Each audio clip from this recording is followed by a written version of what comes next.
Həbsdə olan müxalif siyasətçi Azər Qasımlının həyat yoldaşı Samirə Qasımlının ölkədən çıxışına qadağa qoyulub. Samirə Qasımlının sözlərinə görə, aprelin 20-si səhər saatlarında xarici ölkəyə uçuşu planlaşdırılsa da, hava limanında ona Daxili İşlər Nazirliyi tərəfindən ölkədən çıxış qadağası qoyulduğu bildirilib.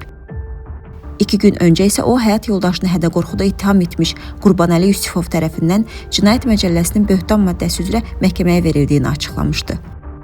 Daxili İşlər Nazirliyinin bu bəhanə ilə mənə qarşı ölkədən çıxışıma qadağa qoyulması artıq bu demək idi ki, mənim fəaliyyətimə qadağa qoyulurdu. Çünki Azər Qasımlı həbs olunan günü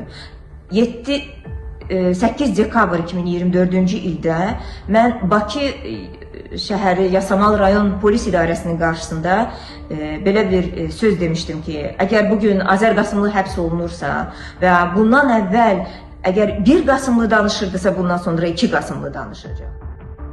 Samirə Qasımlı ölkədən çıxışına qoyulan qadağanın məhz onun fəaliyyətini məhdudlaşdırmağa yönəldiyini bildirib. O qeyd edib ki, Azərbaycan hakimiyyəti onun xaricdə, o cümlədən Azər Qasımlının da daxil olduğu və siyasi məhbus kimi tanınan şəxslərlə bağlı kampaniyalar aparmasını istəmir. Avtoritar rejimlərdə hətta bir quş belə icazəsiz, öz iradəsi ilə uça bilməz. Mən bilirəm ki, Qurbanəli Yusifov mənə qarşı şikayət iddiasını qaldıran Qurbanəli Yusifov əvvəlcədən dediyim kimi Azər Qasımlıya qarşı da bir alət idisə, bugün o həm də mənə qarşı bir alətdir.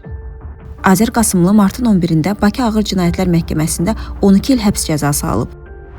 Hədə-qorxu gəlməkdə təqsirli bilinən siyasətçi ittihamı rədd edir və hakimiyyətin sifarişi ilə həbs olunduğunu bildirir.